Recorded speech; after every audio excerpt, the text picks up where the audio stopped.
El tema de hoy es evaluación y sí estoy totalmente implicada en que ustedes trabajan a distancia. ¿Sí? Entonces, en línea y a distancia le pusiste dos nombres, abierto y a distancia.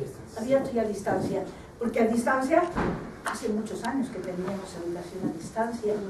Yo tomé algún curso que me mandaban los documentos por correo. ¿Sí? Esos eran a distancia. Y ahora, bueno, pues lo tenemos con la computadora. Como voy a hablar sobre evaluación, lo primero es que no puedo estar sin señalar acá, porque si señalo acá no lo van a ver. Lo primero que hice fue sacar definiciones del diccionario para tratar de que tuviéramos más o menos el mismo concepto. Y entonces, lo primero que dice en el diccionario, evaluar, es calificar. ¿Sí? Esa es la primera definición que pone el diccionario. Y después, con otras acepciones, valorar un proceso, ¿sí? Intervenir a lo largo de ese proceso para impulsarlo y reconducirlo si es necesario. Entonces, estamos con unas definiciones distintas. Una cosa es poner una calificación y otra es valorar el proceso para ver qué hacemos en el proceso. ¿Sí? Entonces, lo quería decir porque me parecía importante el ver qué dice el diccionario. Tenemos tres tipos de evaluación. Ahorita estoy de teórica, diagnóstica, formativa y sumativa. Eso lo sabemos todos. Ahora ya empiezo, como me dijeron que era seminario, puse preguntas y espero diálogo. ¿Sí?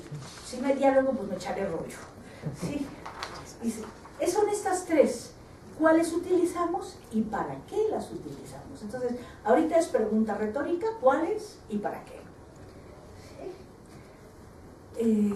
En el área de investigación educativa, desde los años 70, surge una línea muy importante que son las ideas previas. ¿Sí? Hay un artículo de Rosalind Driver, de su tesis de doctorado, no me acuerdo si es 76, ¿sí? Y después uno de Bienot, de Laurence Bienot, Rosalind Driver inglesa, Laurence Bienot francesa. Tengo más claro el de Laurence Bienot.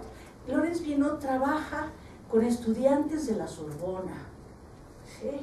De física, y les pone un problemita que para los físicos tendría ya mucho sentido y sería muy fácil de hacer, del malabarista. Entonces pone unos dibujitos de un malabarista como el que tendríamos en cualquier esquina, aventando pelotitas, y les pregunta ¿para dónde actúan las fuerzas?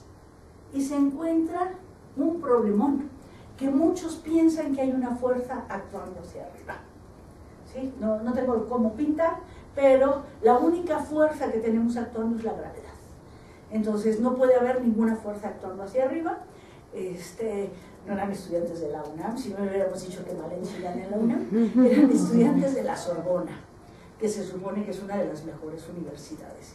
Y ahí empieza una investigación que le llama, el lado de los ingleses le llaman ideas de los niños, Laurence Bienot habla de ideas espontáneas, y en Estados Unidos hablan de errores conceptuales. ¿Sí? Más fuerte, errores conceptuales. Ahora, ya tuvieron muchos nombres, ahora más o menos se han uniformizado a llamarles concepciones alternativas.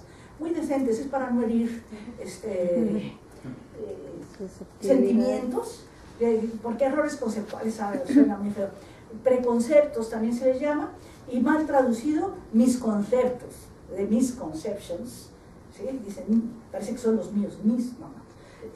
Yo también tengo. Las concepciones alternativas y prácticas espontáneas de los profesores respecto a la evaluación. De eso voy a hablar en este momento. ¿Sí? ¿Qué son concepciones alternativas? Concepciones alternativas son ideas espontáneas que surgen con la experiencia, pero que no están fundamentadas. O sea, no tienen una fundamentación teórica. Funcionan en la cotidianidad. O sea,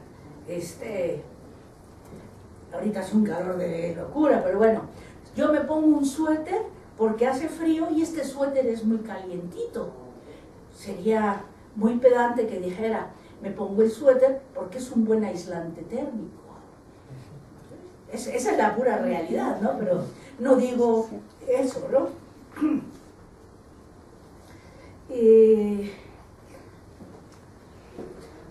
Una idea alternativa, no sé si la llegues a ver, sí, muy común, es contra las leyes de Newton, que, ¿se acuerdan cuál es la primera ley de Newton?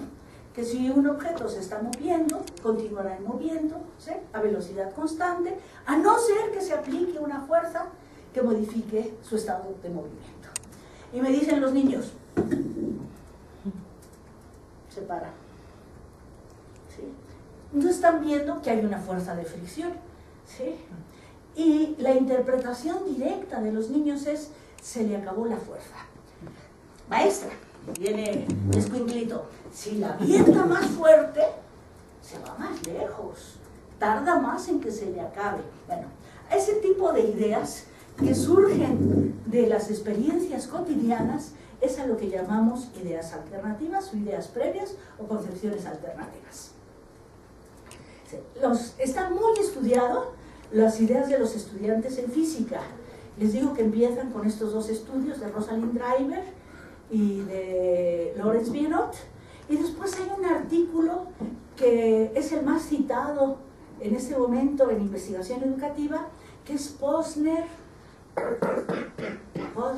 Herzog, Hewson y Strike, 1982, ¿sí?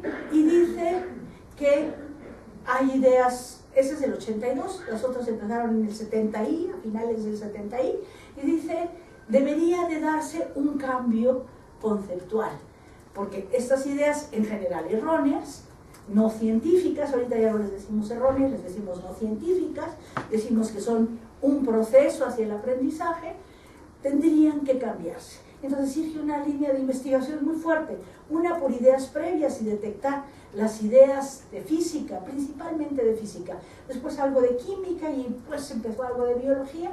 De física tenemos un mundo de artículos. Se empezó a trabajar en el cambio conceptual. ¿Cómo modificamos esas ideas previas? O sea, ¿cómo realmente logramos que aprendan las ciencias cuando hay algo que nos está actuando como dificultad para aprender ciencias? Eso sería por el lado de la física. Otro grupo de investigadores se puso a ver qué ideas tenían los profesores y si podríamos decir que también había ideas previas en los profesores. Las tenemos en física, ¿eh? Evidentemente, y en biología y en matemáticas y en todo tenemos ideas previas. Pero las ideas de los profesores respecto a la enseñanza, o sea, lo que hacemos, al aprendizaje y a la evaluación.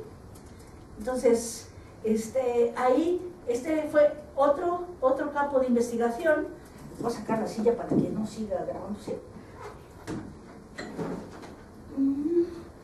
Sobre los profesores. Y aquí lo que puse fue algunas de las concepciones alternativas o prácticas espontáneas, porque son prácticas espontáneas de los profesores. Está atrás la enseñanza. Van a ver que yo pienso que la evaluación es el motor, ¿sí? Entonces, atrás está la enseñanza. Entonces, ¿qué se piensa? Comúnmente se piensa que es muy fácil evaluar ciencias, ¿sí?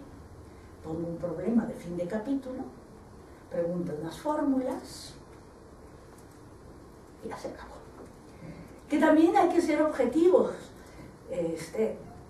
Ya les dije que había empezado con esto en el 87, pero me tocó todavía en México el coletazo de tecnología educativa.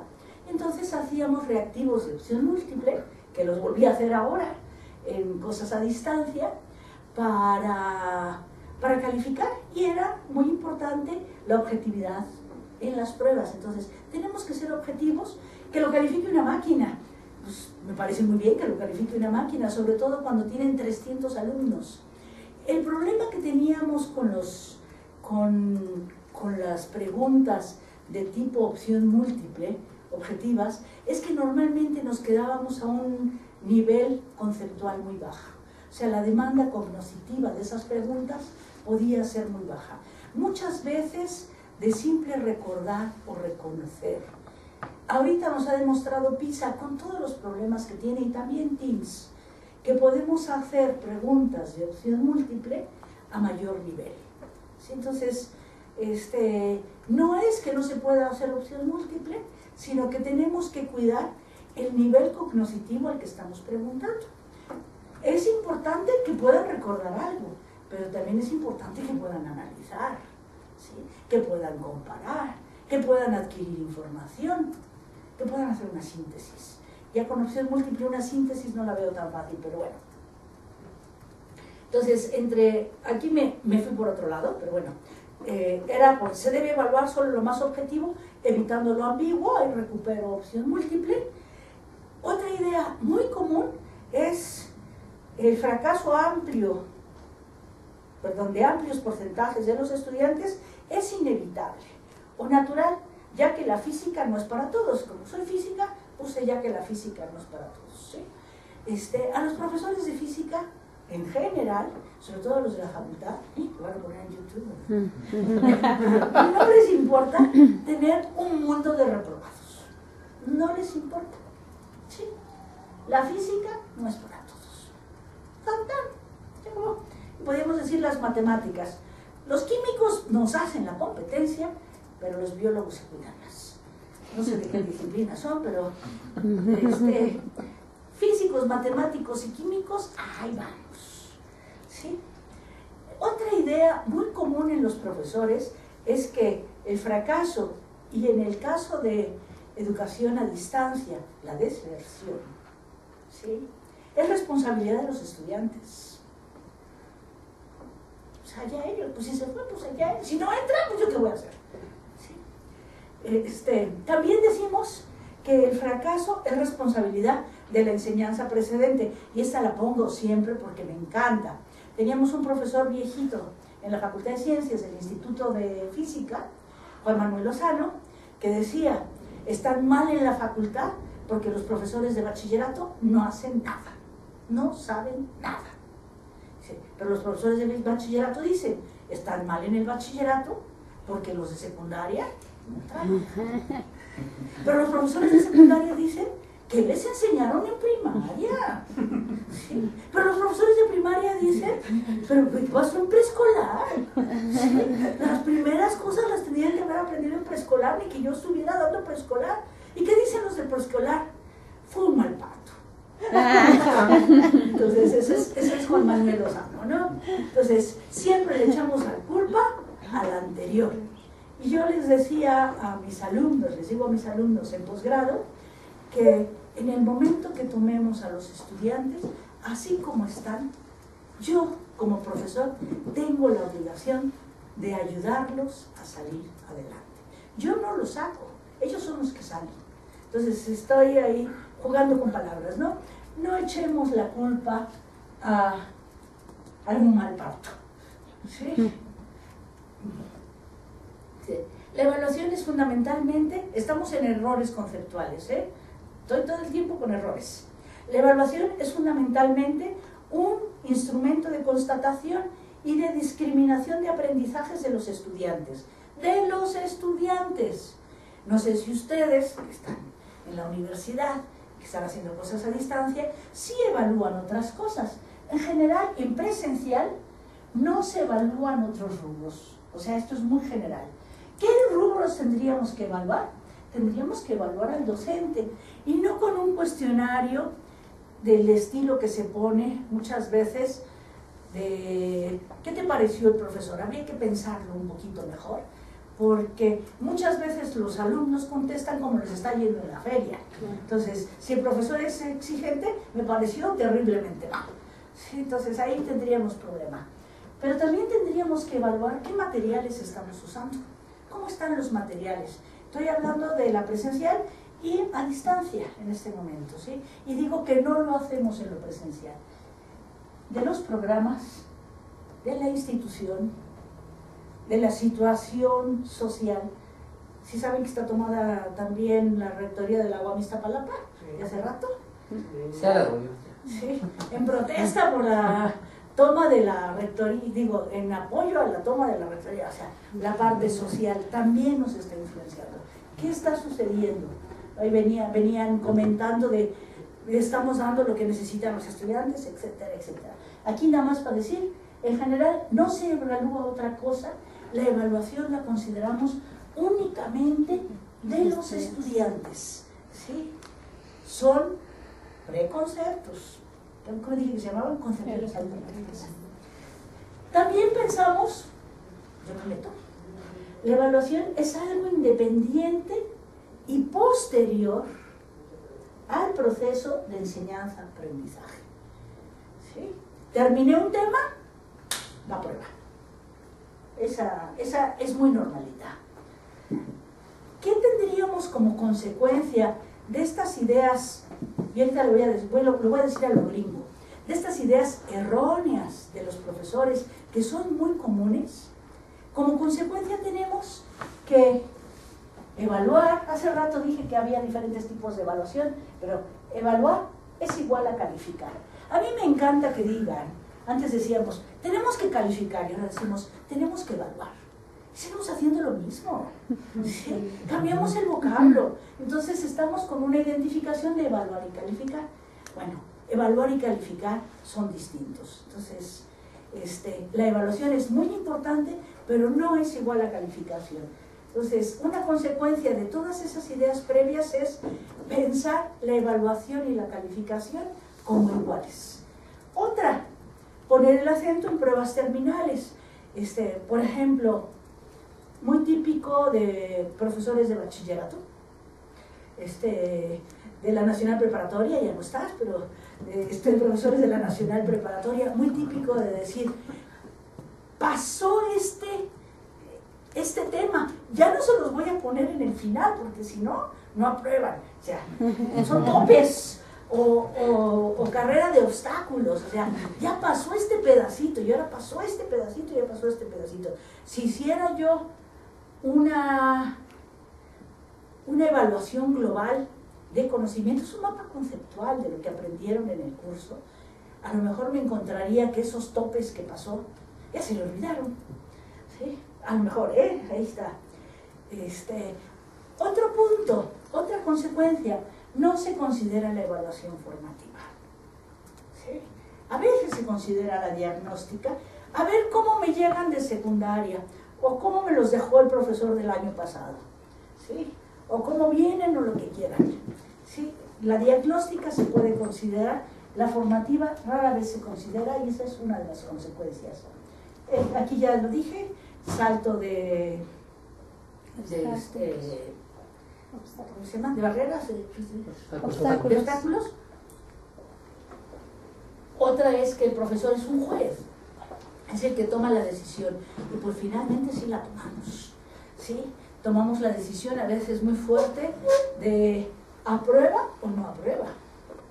Y ahí podemos en algún momento estar jugando, pues a veces una carrera, a veces, o sea, tenemos esa consecuencia. Voy derivando de las ideas previas, Primero saqué consecuencias, ahora me voy hacia cuál es el objetivo que se suele considerar a partir de esas ideas previas de la evaluación. El objetivo que se suele considerar es asignar una calificación final a cada estudiante. Ese es el objetivo que se suele considerar. ¿Y qué momentos de evaluación se suelen considerar? Independientes y posterior al periodo de enseñanza, y muchas veces terminamos el tema, interrumpo, viene el examen y seguimos con otro tema. O sea, es una interrupción de la enseñanza para ver si adquirieron esos conocimientos que estoy considerando deberían de haber adquirido, y lo constato a través de un examen, ¿sí? Todo esto es crítica, Hasta ahí voy criticando, estoy de criticona. Y ahora voy de preguntona. Todo lo que dije fue crítica, ¿sí? la evaluación en educación abierta y a distancia? Yo digo que mucho depende del diseño del material. Pues aguas los que diseñan, ¿sí? Porque muchas cosas no van a poder hacer los docentes, porque está el diseño atrás. Sí. Entonces, mucha de la evaluación en educación a distancia depende de cómo hayamos diseñado los materiales. Entonces, lo voy a retomar, pero lo había puesto ahí como... Sí. Dice, ¿cuál es?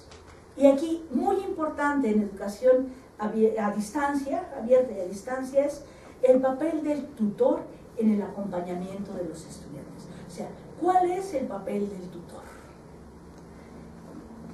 Va otra.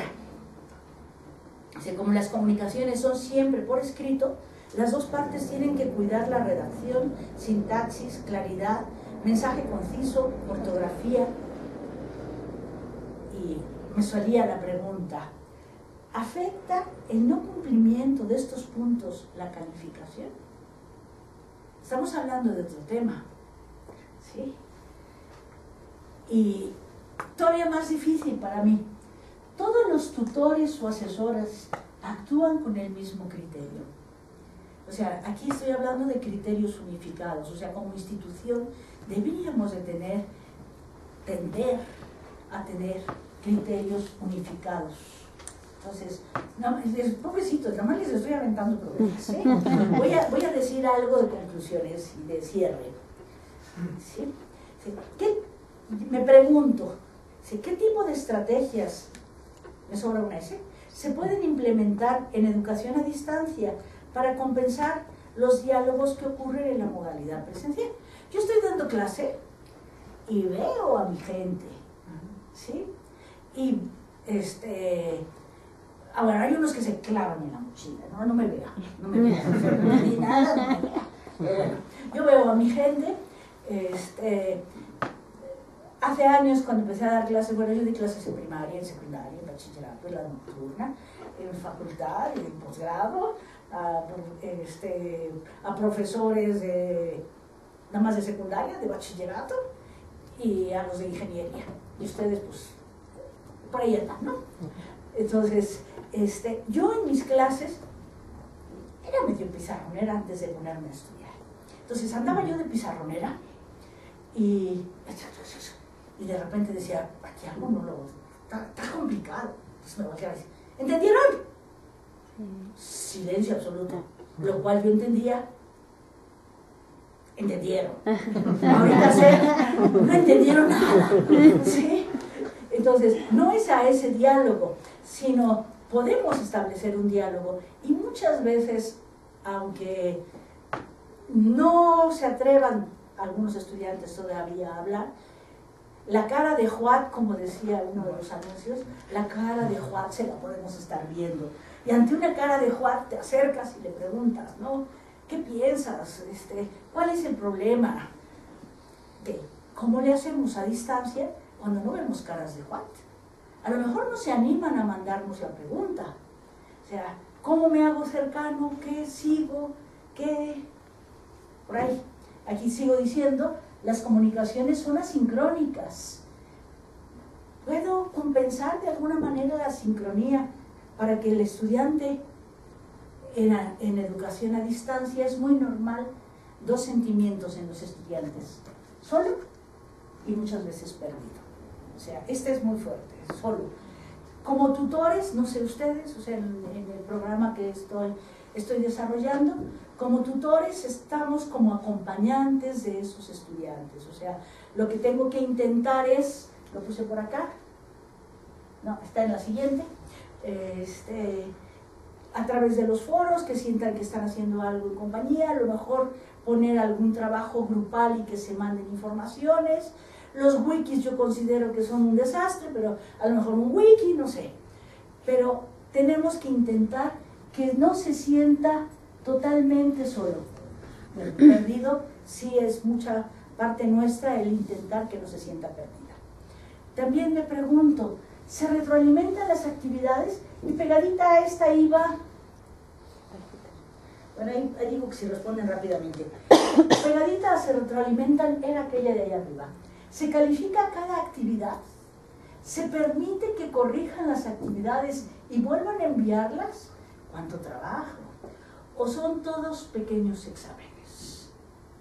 En una de las plataformas que estoy usando, cada actividad hay que ponerle, es Moodle, lo que estoy usando, como lo programaron, a cada actividad tengo que ponerle entre 0 y 100. Yo puedo desbaratarme diciéndole cosas a los estudiantes con los que estoy trabajando, poniéndoles notas, pero tengo que poner una calificación que se va a promediar. Entonces, para mí, eso es un pequeño examen. En la otra que estoy diseñando, lo que hicimos fue poner entregada o no entregada. Y retroalimentado y pidiendo algunas veces que corrijan. Otra cosa que estamos haciendo muchísimo nosotros, ustedes me supongo también, dice, hay actividades sin calificación diseñadas para el aprendizaje, ¿sí? Que pueden ser autocalificables. O sea, el alumno tiene una retroalimentación de que si lo hizo bien o lo hizo mal. Puede después preguntar, o sea, hace el ejercicio y le sale la respuesta, la retroalimentación, pero no tiene, ¿cómo digo? No se le castiga por no saber, o sea, está en un proceso de aprendizaje. O sea, yo no pienso que todas las actividades tengan que tener una nota, ¿sí? Porque nos estamos cayendo en pequeños exámenes. Me regreso porque me salté esta. Yo he tenido problema, tuve que salir fuera de México y dejé a unos estudiantes perdidos 2 semanas. Entonces, ahí bueno, llena de correos, ¿no? ¿Por qué no contesta? El asesor tutor responde rápidamente o lo hace con retraso, ¿sí? Este retraso puede causar, ante las preguntas y la ansiedad que le causé a algunos por haberme ido a un congreso y no contestar, puede causar la deserción, ¿sí? Entonces, muchas veces, ¿se acuerdan que decíamos, es culpa de los estudiantes que se vayan, que deserten? Muchas veces pudiera ser que no sientan que están siendo atendidos como debieran ser atendidos, ¿sí? Dice, aquí la deserción no sería solo cuestión del estudiante, sino de la falta de atención, ¿sí? Esto ya había dicho yo algo. Otra donde podríamos hacer que se sintieran trabajando en conjunto es con foros bien diseñados, pero que el asesor pueda intervenir en el foro y reorientar de alguna manera. Yo recuerdo algunos foros de cuando tomé el curso para elaborar materiales a distancia que eran mortales. O sea, discutíamos cosas sin sentido y no había, bueno, yo pienso, yo creo, pero fundamentado en qué. Y no intervenían, porque éramos los estudiantes los que estábamos en el foro, no intervenían como para reorientar. Yo pienso que tendría que poder reorientar el asesor y que los foros es una manera de intercambio y de que entre ellos sientan que están formando un grupo. Con eso evito lo de la soledad, ¿sí? Otra vez, les tiré mucho a los... Yo pensé que eran asesores o tutores la mayoría y pensé que habría algún diseñador, entonces puse la tinta en el asesor o tutor que es realmente con el que tiene contacto el estudiante. ¿Sí? Propicia vías alternas, no sé si a ustedes se les caiga la plataforma, pero en la UNAM y en la Academia Mexicana de Ciencias, en el poli que estoy ahorita no se les ha caído, por lo menos en el que llevo. Hay caídas de plataforma muchas veces y otros momentos la plataforma está muy mal, sábados y domingos. Fecha de entrega 11:59 del domingo, ¿sí? Bueno, y después yo pedí que dejaran que entregaran después de las 11:59, solo que pusieran el retraso. Y entonces pone retrasado 7 segundos, retrasado 2 minutos. Pues sí, fue cuando pudo entrar. Entonces, bueno, algunas veces necesitamos dar otra forma de comunicación porque las plataformas también se caen. Y lo que les decía yo a los de distancia, en la presencial tenemos huelgas. O sea, no es solamente una bronca de a distancia que se pueda romper la comunicación, ¿sí? Bueno, puros problemas. Y sigo con una pregunta.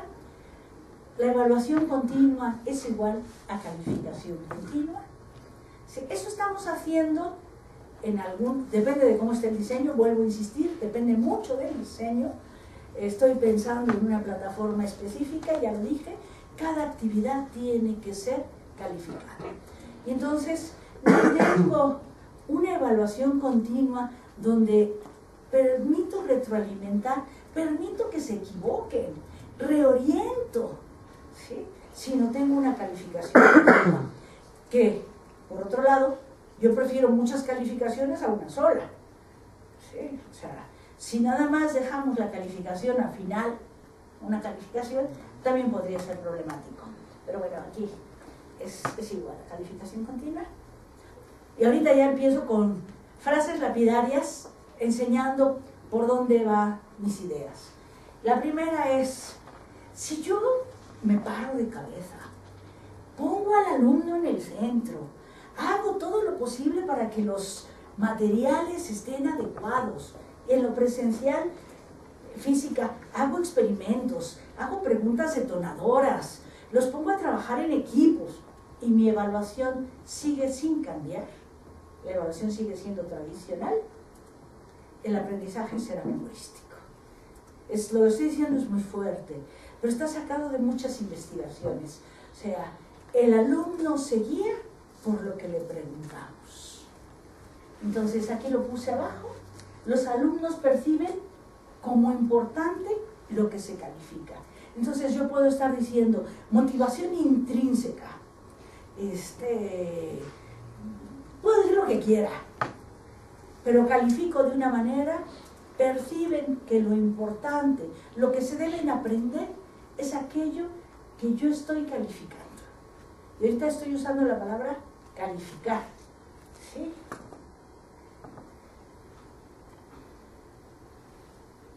Para que no sientan tanta pregunta. Bueno, sigo preguntando.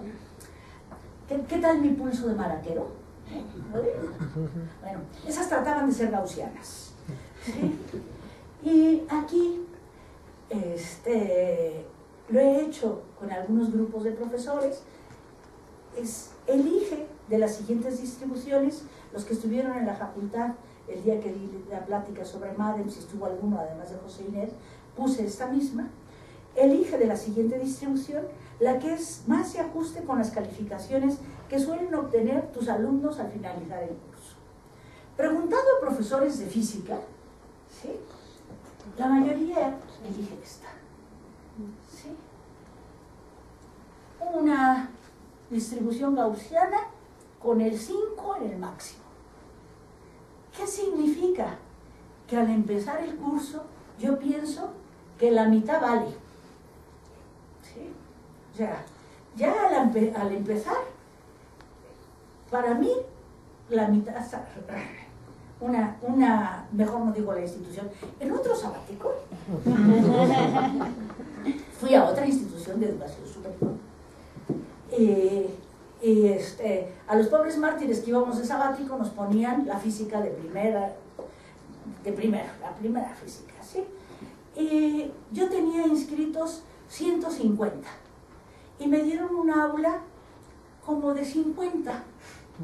Entonces, pues me fui a quejar y me dicen, no maestra, está hecho a propósito, así se van rapidito 100.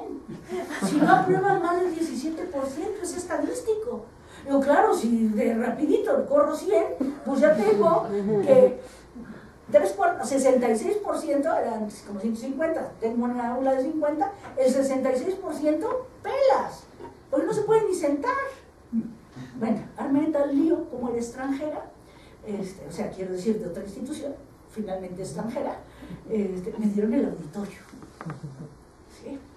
di clases en el auditorio, venía yo con Filo, fue año 87, era cuando había decidido que me dedicaba a la parte de enseñanza, había tomado un curso internacional, me fui a Brasil a tomar otros cursos, había estado trabajando con Marco Antonio Moreira, con gente de la disciplina, y entonces usé mapas conceptuales, demostraciones, los ponía prácticamente a jugar en las butacas. Aprobaron de los 150 como 120. Y me dicen, ¿y ahora qué hacemos con la siguiente materia? Si solamente teníamos cupo para 17. Entonces, también la institución. ¿Sí? ¿Qué esperaban? Esperaban esto. La institución esperaba esto de física. ¿Sí? Entonces, yo como maestro puedo estar esperando eso, pero el medio puede estar esperando esto. O sea, física era la coladera para decidir quiénes podían seguir adelante. Entonces, ahí, pues rápidamente que deserten, y ya con los 17 que nos quedamos de 150, podemos seguir trabajando. Entonces, bueno, no esto, así. ¿Sí? Entonces, esta también es común, aunque les pueda sonar problemática. Cuando pongo esta me dicen, ¡ay, qué barco! ¿Sí? Nada más se vuela unos poquitos. ¿Sí? Entonces, aquí habría que pensar, probablemente a distancia ustedes no tengan ese problema. Probablemente. En presencial es muy fuerte. ¿Sí está ese problema? Pues ya lo sé, es que es casi el patrón. El primer, segundo, tercer cuatrimestre está en el B y los últimos cuatrimestres están en C, o sea, y hay patrones que no entendemos, pues pensemos qué hacemos con este. Sí. Ya que hayamos pensado con este, pues nos pasamos a pensar qué hacemos con este para lograr que estos. También Lozano decía, que terminó en 4 semestres, la Facultad de Ciencias en 4 años, en la carrera de Física es 4 años y medio. El promedio para terminar, o sea, 9 semestres, el promedio para terminar Física son 17 semestres. Sí, de 9 a 17. Pero hay algunos que terminan en 8 semestres.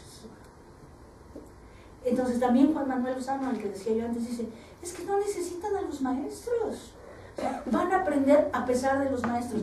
Entonces, por favor, no cuiden tanto a estos, van a aprender a pesar de los maestros. Cuiden a estos, ¿sí? Sobre todo a estos, aquí, pegadito. ¿Qué puedo hacer con estos? Ya, se les estoy lanzando ideas. Comentario respecto a las curvitas de hace rato, al patrón, como dices, que es real. Pero entonces debía de haberlo puesto en otro orden. ¿Sí? El B tendría que haber sido A. ¿Sí? La mayoría de los profesores optan por las gráficas, ya se los dije. ¿Sí?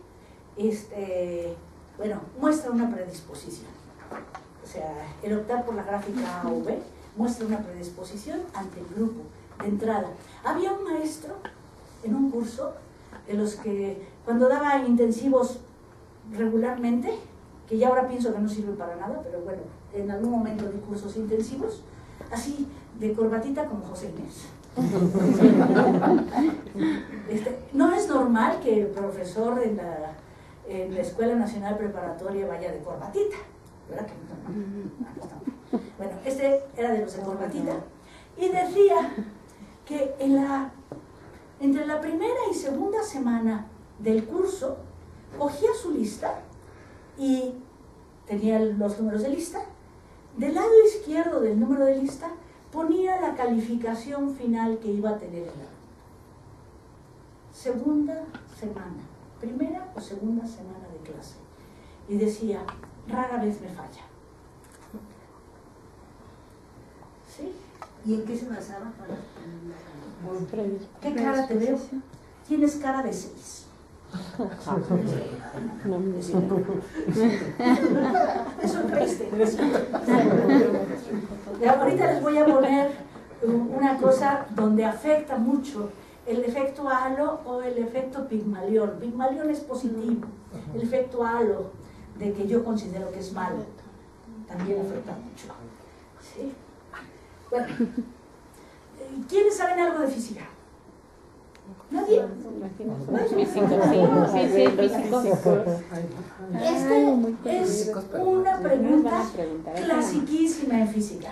Tengo dos móviles, uno parte de A y otro parte de B.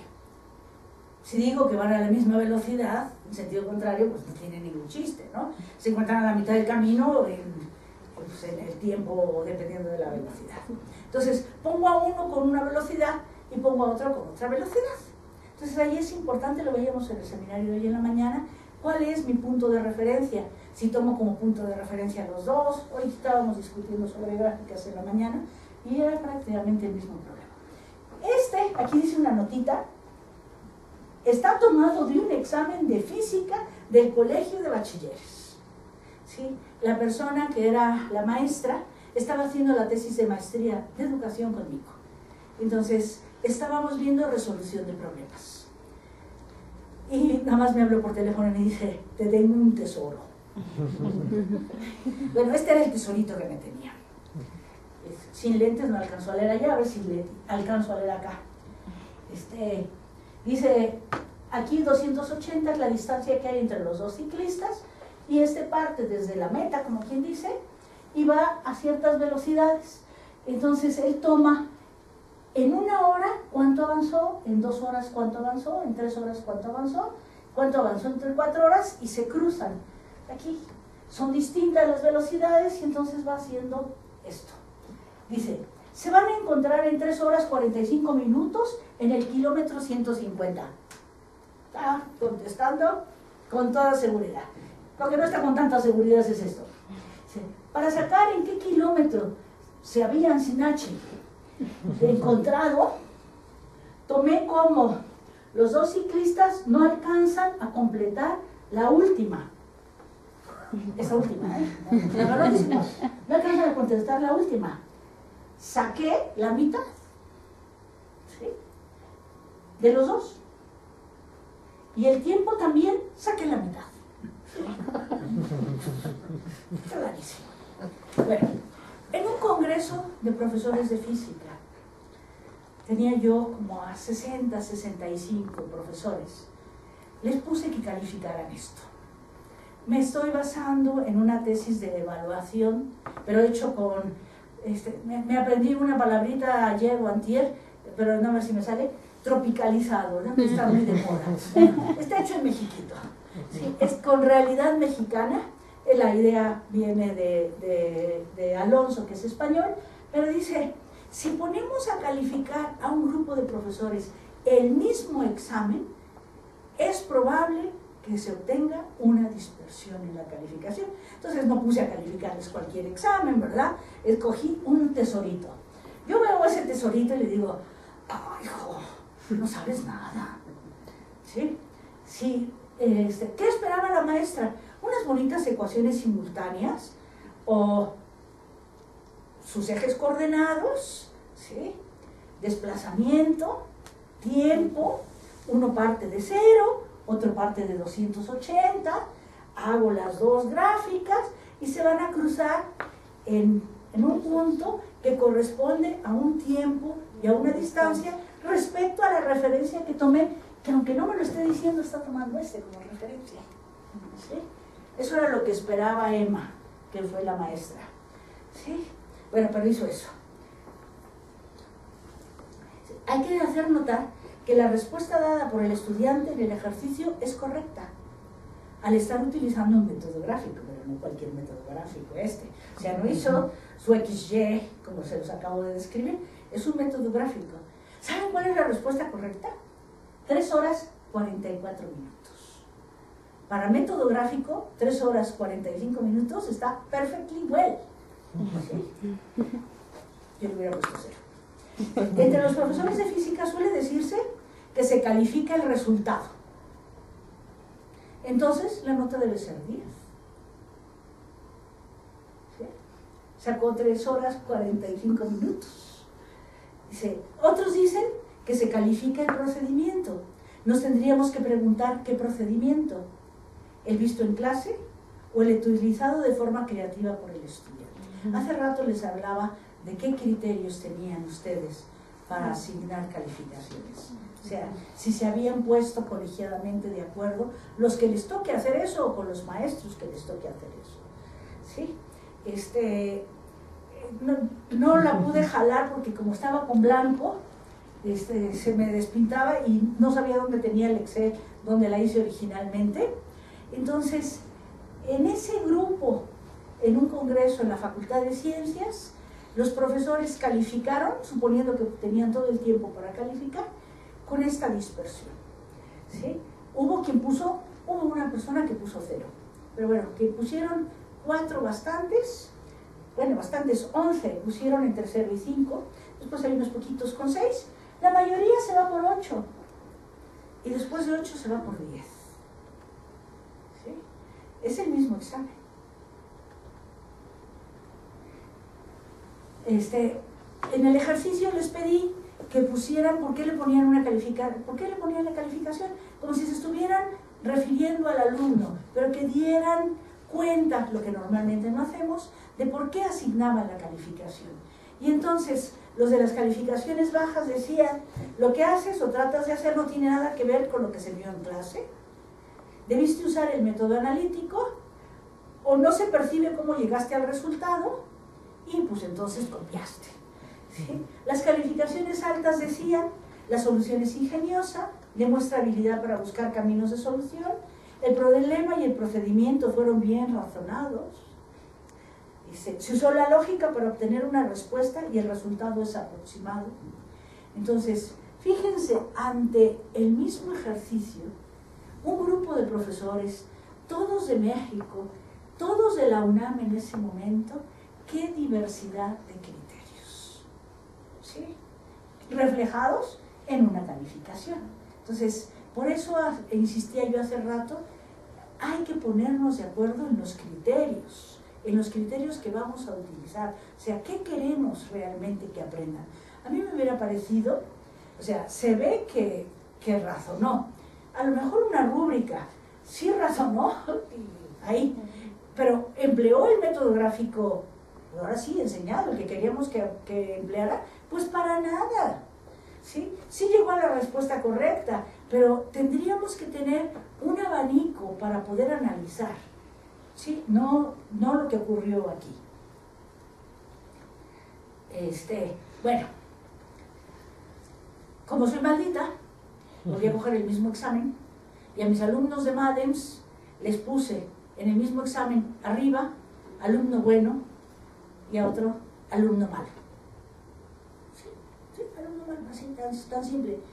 Y entonces, ¿qué pasó? Esa dispersión se aglutinó en 2 bloques.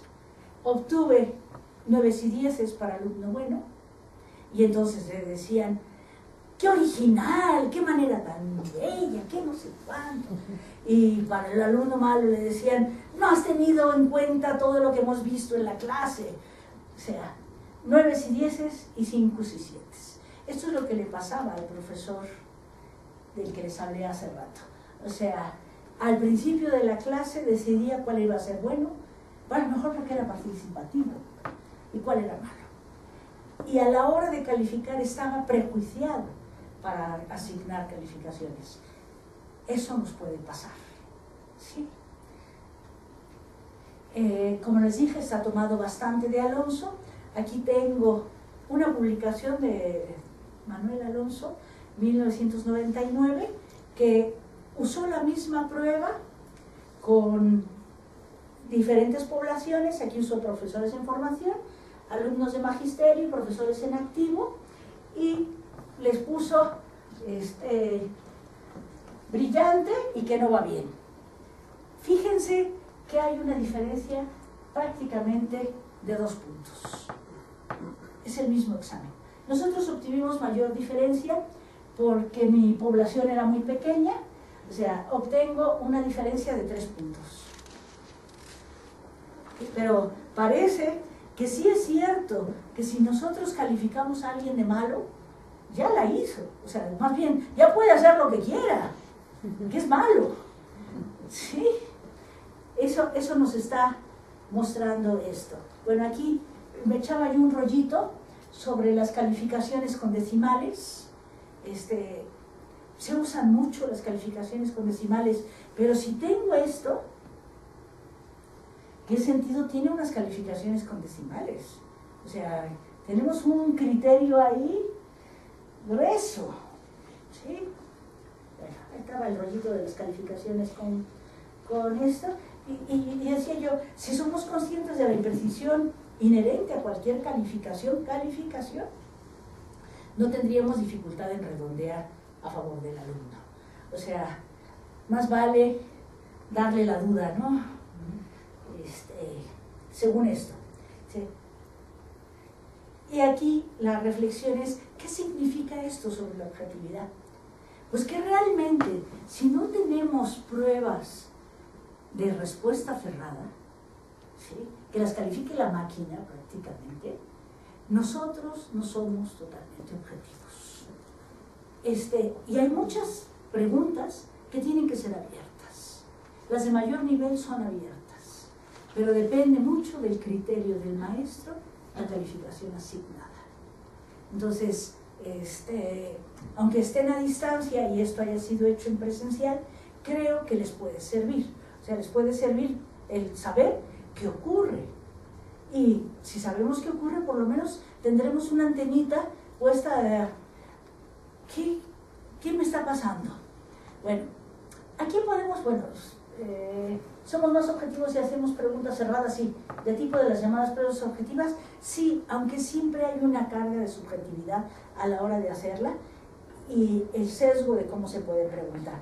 Pero si las filtran entre todos, si las validan entre varios, estas me da más objetividad y la califica la máquina, ¿sí? Aguas con el nivel de la pregunta. No me puedo quedar en preguntas del nivel más bajo, ¿sí? ¿Estoy pensando en PISA o estoy pensando en Bloom de tecnología educativa y de conductismo, donde es reproducir, recordar, reconocer, o sea, el nivel más bajo? Aguas con eso. Me faltó una, que por ahí se debe haber quedado o la perdí. Y la que me faltó fue, hay un autor del año 60, 66 creo que es, que ya estaba haciendo esto.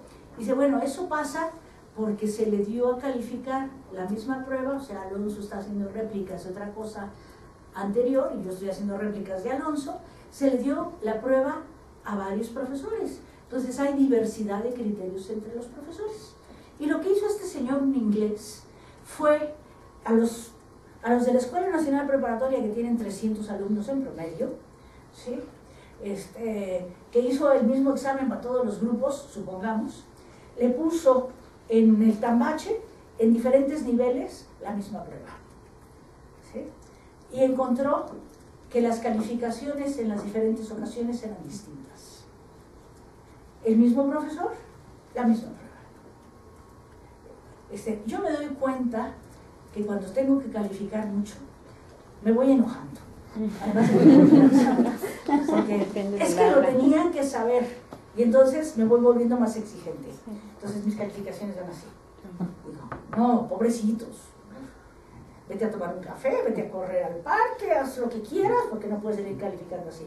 Entonces regreso a calificar y ¿qué pasó con estos pobres? O sea, no es que retome los de acá, yo sigo con el tambache. ¿Sí? O sea, ya soy consciente de la no objetividad. Y entonces pues me estoy volviendo un barcazo terrible, ¿no? Y lo que hago es regresarles y decir, a ver, vamos a revisar entre todos, vamos a... Sí, hay problemas cuando hay que calificar mucho y lo que sale de esta investigación es ni el mismo profesor al mismo examen le pone la misma calificación. Es grave, ¿sí? Las rúbricas a lo mejor también debemos de cambiar, ¿no? Sí.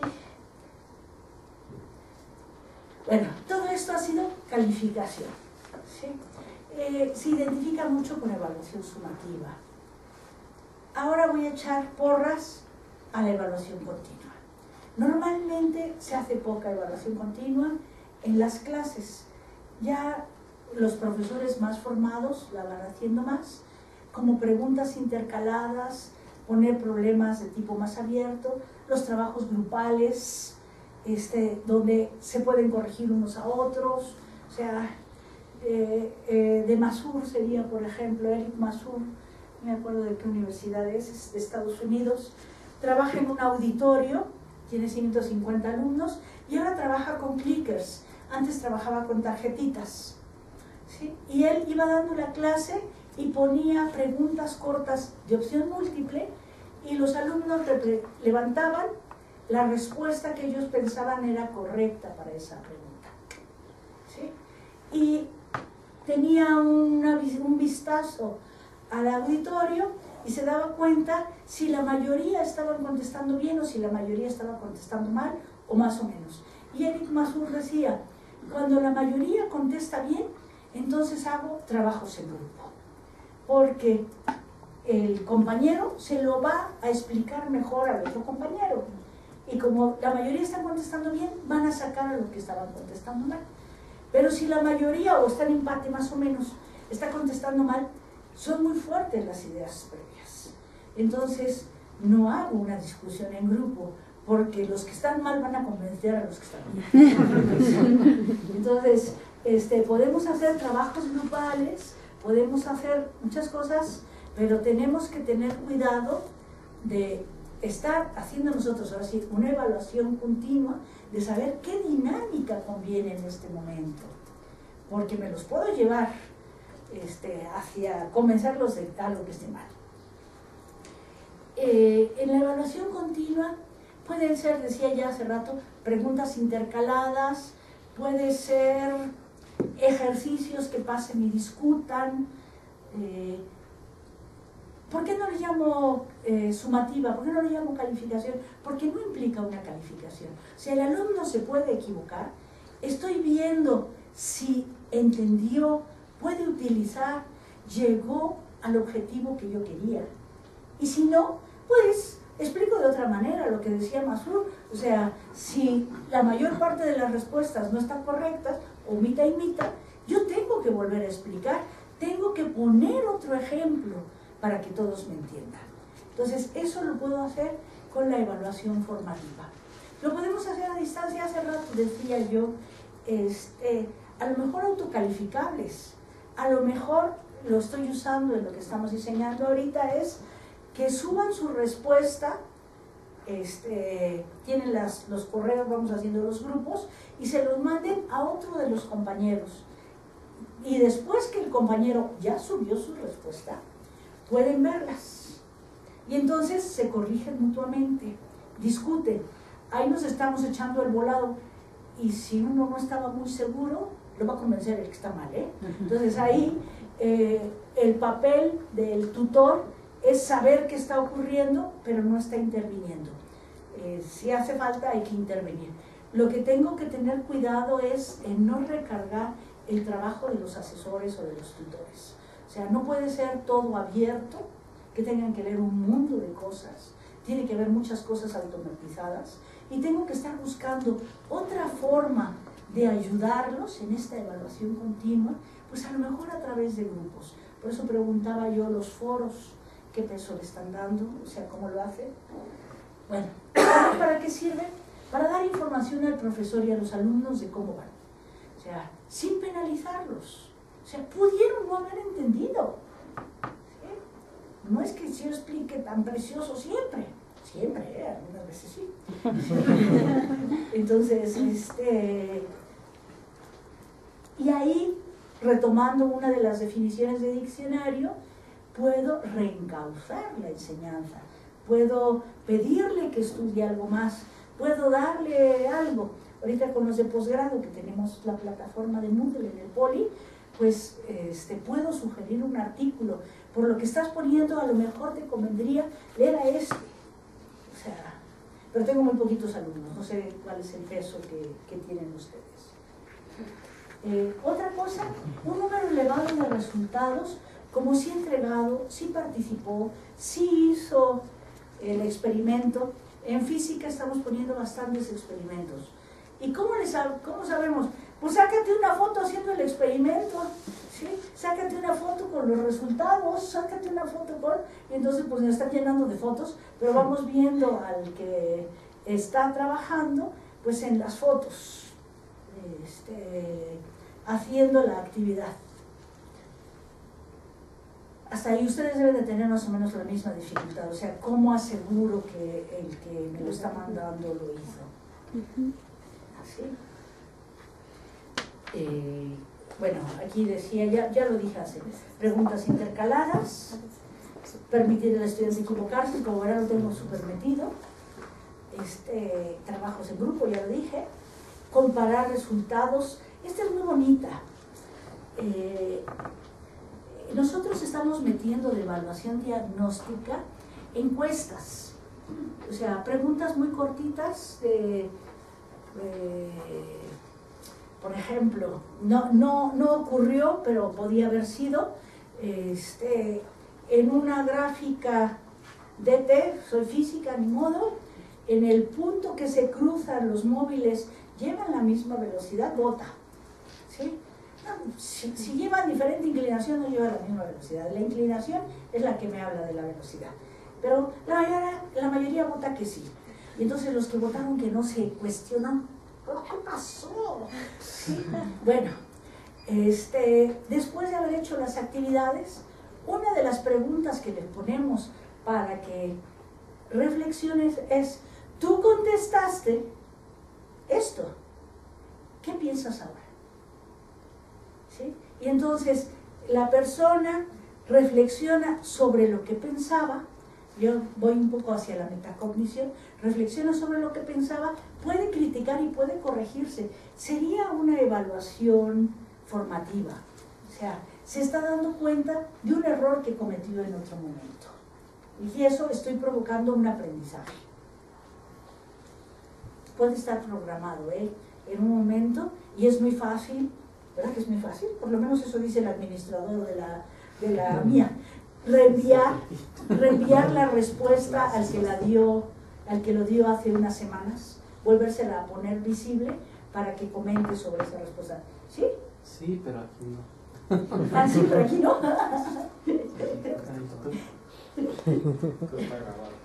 Bueno, a lo mejor usan miles de... Nosotros no tenemos miles. Bueno, sí tenemos miles, pero no 10.000. Sí, entonces eso puede ser parte del problema. Bueno, ya casi para cerrar. Se dice, no se aprende lo que no se evalúa. No se dice, no se aprende lo que no se califica. ¿Sí? Ellos tienen que verle la utilidad a esa evaluación.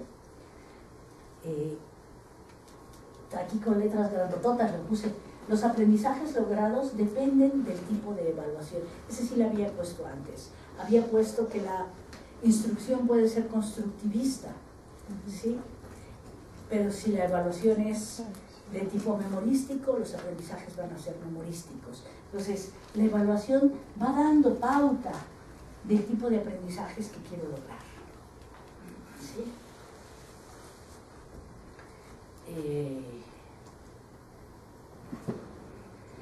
Y aquí, pues, me regreso a cosas que les había dicho antes.